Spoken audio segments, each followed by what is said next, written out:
इस वीडियो में हम फ्रैक्शंस यानी भिन्नों को छोटी से बड़ी भिन्न के क्रम में लिखेंगे और इसका सबसे आसान तरीका है जो शायद सभी इस्तेमाल करते हैं कि इन भिन्नों का एक कॉमन डिनोमिनेटर यानी सार्वहर ज्ञात कर लिया जाए, नहीं तो इनकी तुलना करना बहुत मुश्किल होगा। 4/9, 3/4, 4/5, 11/12, 13/15। हम अभी अंदाजा तो लगा सकते हैं, परंतु इनकी सही तुलना तभी कर पाएंगे जब इनके हर समान हो जाएंगे। तो हमें इनके लिए एक कॉमन डिनोमिनेटर ज्ञात करना है। इसके बहुत से तरीके हैं। इनमें से आप किसी एक संख्या को ले लें और उसके गुणज यानी मल्टीपल्स निकालते जाएं जब तक एक ऐसा गुणज ना मिल जाए जो इन सभी से विभाज्य हो यानी डिविजिबल हो। दूसरा तरीका है इन सभी संख्याओं के प्राइम फैक्टर्स यानी अभाज्य गुणनखंड निकालने। फिर हम देखेंगे कि इनके लीस्ट कॉमन मल्टीपल में वो सभी अभाज्य गुणनखंड हैं, वो इन सब संख्याओं से ही मिलेंगे। इसी तरीके से करेंगे और ये जांचेंगे कि ये सभी उनसे विभाज्य हैं। तो 9 समान है 3 गुणा 3 के। तो हमारे लीस्ट कॉमन मल्टीपल यानी सबसे छोटे गुणज में कम से कम एक बार होगा 3 गुणा 3। और 4 समान है 2 गुणा 2 के, तो कम से कम एक बार 2 गुणा 2 ये अभाज्य गुणनखंड हमारे लघुत्तम समापवर्त्य में होंगे। 5 तो अभाज्य संख्या है ही, तो 5 को यहां लिख लेते हैं। और फिर है 12, इसे पीले रंग से लिखता हूं। 12 समान है 2 गुणा 6 के और 6 समान है 2 गुणा 3। तो हमारे लीस्ट कॉमन मल्टीपल्स में हमारे पास 2 बार 2 होने चाहिए जो हमारे पास पहले से हैं। ये हमें 4 से मिले थे और हमारे पास है एक 3 भी। ये 3 यहां मौजूद है। इसको आप इस तरीके से समझ लें कि जो विभाज्य है 9 और 4 से, वो विभाज्य होगा 12 से भी, क्योंकि हमारे पास हैं ये 2 और ये है हमारे पास एक 3। और अंत में हम चाहते हैं कि ये विभाज्य हो 15 के प्राइम फैक्टर्स से, तो 15 के अभाज्य गुणनखंड निकालते हैं। 15 समान है 3 गुणा 5, तो इन संख्याओं में पहले से 3 है और यहाँ 5 भी है। तो गुणनखंड मिल गए 15 के, 12 के और इन सभी के। तो ये होगा लीस्ट कॉमन मल्टीपल। हम इनको अब परस्पर गुणा करेंगे तो ये बराबर होगा 3 गुणा 3 9, 9 गुणा 2 18, 18 गुणा 2 36, 36 गुणा 5 36 टाइम्स 5। आप चाहें तो इसे मौखिक रूप से भी हल कर सकते हैं। मैं इसे यहां करता हूं। 36 गुणा 5, ध्यान से देखें, 6 गुणा 5 हुआ 30, 3 गुणा 5 15, जमा 3 हुआ 180। तो लीस्ट कॉमन मल्टीपल है 180। अब हमें इन सभी फ्रैक्शंस को इस रूप में लिखना है कि सबका हर हो 180। तो पहली भिन्न 4/9 क्या बटा 180 होगी। 9 को 180 बनाने के लिए हमें हर को गुणा करना होगा 20 से। मैं इसे इस प्रकार करता हूं। ये हो गया 4/9। डिनोमिनेटर में 9 को 180 बनाने के लिए यहां हमें गुणा करना होगा 20 से, और भिन्न का मान बदल ना जाए इसलिए हमें इस 4 को भी 20 से गुणा करना होगा। मतलब ये कि हम गुणा कर रहे हैं 20/20 से। तो इस प्रकार ये 4/9 बराबर हो जाएगा 80/180 के। अब ऐसा ही करेंगे 3/4 के लिए, 3/4। यहां हम कितने से गुणा करेंगे डिनोमिनेटर को 180 बनाने के लिए? शायद 45 से।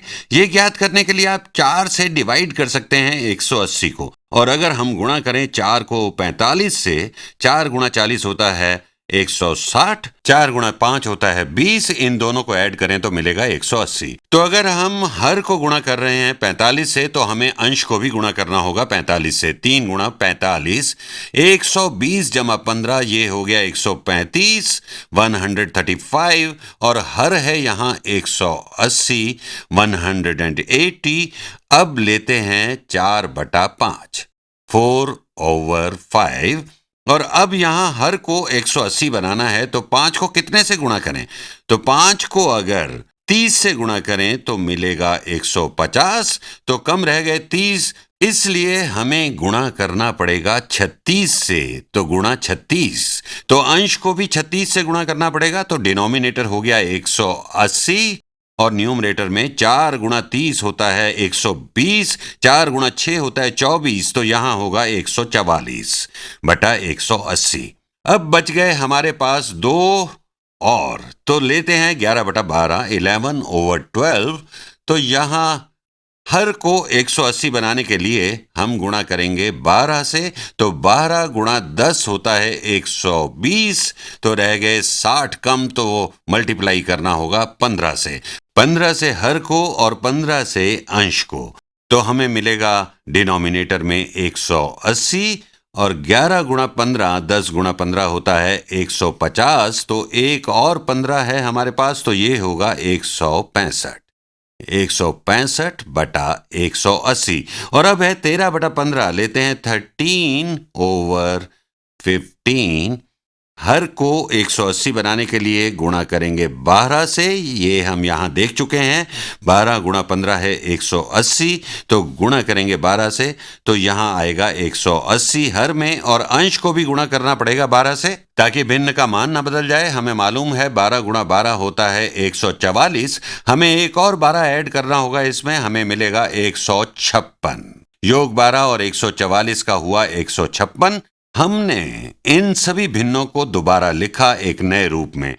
अब इन सब के हर में 180 है। अब इनकी तुलना करना बहुत आसान है। अब बस हमें इनके अंशों की तुलना करनी है। तो सबसे छोटा न्यूमरेटर है ये 80 यहाँ पर, तो 4/9 सबसे छोटी है। 4/9 इनमें सबसे छोटी भिन्न है, इसे यहाँ लिख लेते हैं। ये हमारा ऑर्डर यानी क्रम हो जाएगा। सबसे छोटी है 4/9, जो समान है 80/180 के। हम दोनों तरह से लिख लेते हैं। फिर उससे बड़ी संख्या है, लगता है ये 135 है, तो यहाँ पर हम लिखेंगे 135। मैं इसी रंग से लिखता हूँ।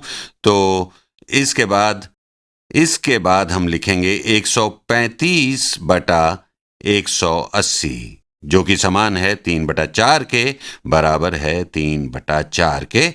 और इससे बड़ी भिन्न होगी, देखते हैं, ये है 144/180। यहाँ लिख लेते हैं 144/180, जो बराबर है 4/5 के। अभी दो फ्रैक्शंस शेष हैं, और इससे बड़ी फ्रैक्शन है 156/180। यहाँ लिखेंगे 156/180, जो कि समान है 13/15 के, 13/15। अब शेष रह गई एक 165/180, जो कि समान है, इसे पीले रंग से लिखता हूं। यहाँ लिखते हैं हम 165/180, जो कि समान है 11/12 के, बराबर है 11/12 के। और ये हो गया। हमने इन्हें ऑर्डर में यानी क्रम अनुसार कर दिया है। यदि आप इस विषय पर खान एकेडमी मॉड्यूल देखें तो ये इनपुट है उस छोटे से बॉक्स के लिए।